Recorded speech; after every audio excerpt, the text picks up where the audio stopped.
Welcome back to Grizz Vision on Grizz TV, brought to you by the Evans Law Group. My name is Neal Ruhl here with Coach Kampe after a big 72-62 win in a MAC gym against Western Michigan. And Coach, you look at what you guys did here today. Xavier Hill-Mays, unstoppable force. When Xavier plays like that, we're going to be really good.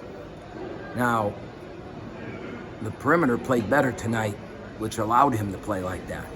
It's hard for him to play like that when everybody's 5 guys are on him. So Lampman has really changed that with the threat to score. What he did at Toledo, Western guarded him tonight. He couldn't even find a shot in the first half, but that allowed our bigs to have shots.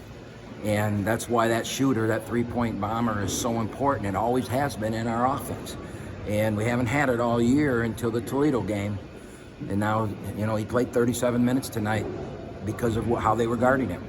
And you know what? He played pretty good defense, too. I got to see the film yet.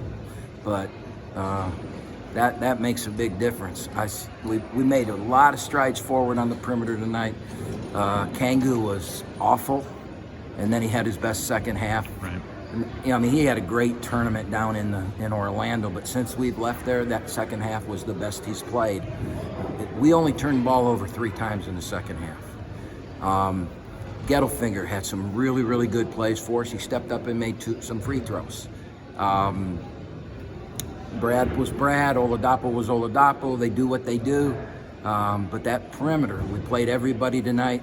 And then the one thing I'd like to say, and I told the team this afterwards, if I had a game ball to give out and say, hey, we got our first road win, this young team, now, I would give that game ball to Emmanuel Newsom. Newsom played phenomenal. He changed the whole game in the first half. And think about this is his first game action where he was thrown into it. I have played him a little bit here and there, but it's always been calculated. This is the first time he got thrown into the frail. We're winning when he went in, and we took the lead from 2 or 4 to double digits, and we were turning the ball over. We did not turn the ball over the rest of the half. Now, defensively, he started to make some errors and things like that, which he's got to get minutes to learn. But it was 6 or 7 of the best minutes anybody's played for us this year, and a big shout out to Emmanuel. We would not have won this game without him, and the only reason he played tonight is because we had a couple guys injured. Madison Monroe's hurt, Kenny Pittman's hurt, and he probably wouldn't have got in. And he waited his turn. He was patient. He works very hard. He got his turn, and now looks like I'm going to have to play him some because he was really good. Coach, what you guys did coming down the stretch, you held Western Michigan 1 of 7 from the floor, and you're going to win basketball games, man. When you close the door like that coming down the stretch, you give yourself a chance to win. If we don't turn the ball over and we rebound, our half-court defense is really good. Really good. Not good, really good. And tonight, we got to play it in the last 10 minutes of a game. If you go back to the Toledo game and look at the last 5 minutes of that game, we got back in the game because we shut them down.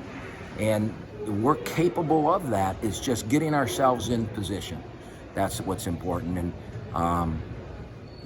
we got in position and we took care of it tonight. So now let's see what we can do at Bowling Green on Saturday. Greg Kampe Show coming up tomorrow night, live at RJ's Pub in Rochester Hills. Coach, again, appreciate the time. My pleasure, Neal.